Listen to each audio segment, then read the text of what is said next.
तर लग्नामध्ये जाऊन नवरदेवाला अनोखं गिफ्ट दिलं पोरांनी. तर जय महाराष्ट्र भावांनो आणि त्यांच्या बहिणींनो, तर तिघजण बसून आम्ही गाडीवर चाललो होतो पंढरपूरला आकाश भाऊच्या लग्नासाठी. मग काय कार्यालयामध्ये पोहोचलो, मस्त असं गणपतीचं दर्शन घेऊन आकाश भाऊंचे फोटो बघितले. म्हणलं फोटो बघून काय होत नाही, कार्यालय जरा बघून घेऊ. मग काय पोरांना घेऊन म्हणलं कार्यालय बघू. पण इथं बघतोय तर काय दोन घोडं जोडीने थांबलं होतं, कारण दोन लग्न हो. आणि मग बघतोय तर काय आकाश भाऊंची आणि वहिनीची जबरदस्त अशी एंट्री जबरदस्त होती. पण कार्यालय पण एकदम खतरनाक होतं आणि मॅनेजमेंट पण खतरनाक. कॅन्डिडेट शूट चालू आहे हो.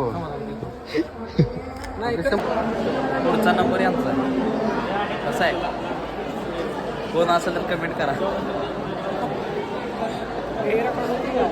लग्नाचं राहिलं तर आमची नजर कुठं यायच आहे, काजू बदाम पिस्ता आणि वॉशिंग मशीन, कारण कपडे धुवून आम्ही जरा कटाळून गेलो.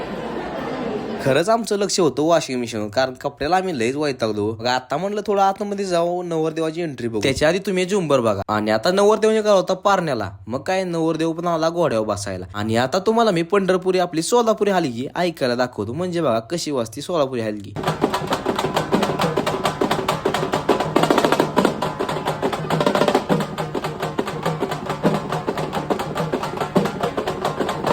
हा विषय खोला हलगीचा. आणि मग ऋषीभाऊ घेऊन आलो आकाश भाऊला नाचायला पब्लिक मध्ये.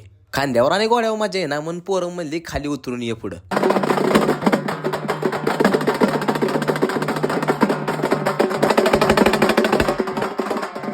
आता डान्स वगैरे झाला, आता लग्नाचा कार्यक्रम म्हणजेच हलगी वाजवत स्टेजवर आणलं भाऊला. आणि आम्हाला फोटो त्यांच्यासोबत काढायचं होतं, पण वेगळ्या प्रकारे. आणि गिफ्ट बघू शकता पोरांनी कशी आणली द्यायला. विचार केलाय म्हणजे पुढचा फ्युचरचा पोरांनी. भविष्यात परत काय खरेदी करायची गरज पडली नाही पाहिजे म्हणून पोरांनी छोटीशी मदत म्हणून आकाश भाऊंना गिफ्ट दिलं. आणि आठवण म्हणून मी व्हिडिओ काढला. आणि एवढंच नाही, आकाश भाऊ पण भरपूर खुश झालते हो. मी दिले का नाही असं कोणाला कधी गिफ्ट सांगा कमेंट मध्ये. आणि आकाश भाऊ बघा किती खुश झाले गिफ्ट दिल्यानंतर.